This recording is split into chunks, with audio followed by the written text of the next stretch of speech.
ఒక చిన్న గ్రామంలో రామయ్య అనే రైతు ఉండేవాడు. అతనికి ఒకే ఒక్క ఆస్తి, ఒక మంచి ఆవు. ఆ ఆవు పేరు లక్ష్మి.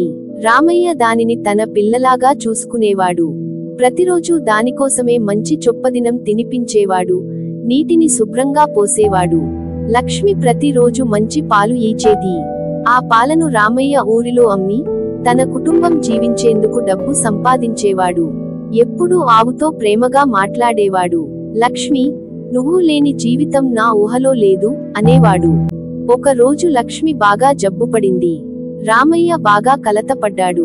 డాక్టర్ను పిలిపించి మందులు తెచ్చి రాత్రంతా జాగారం చేసి చూసుకున్నాడు. కొన్ని రోజులకు లక్ష్మి మళ్ళీ బాగా అయింది. ఈ సంఘటన తర్వాత ఊర్లోని అందరూ రామయ్యను చూసి, నీకు ఆవుపై ఉన్న ప్రేమ నిజంగా గొప్పది, మనమంతా నేర్చుకోవాల్సిన ఉదాహరణవు అన్నారు. ప్రేమ, శ్రద్ధ ఉంటే మనుషులు జంతువులతో కూడా గొప్ప బంధాన్ని నిర్మించగలరు. Please subscribe.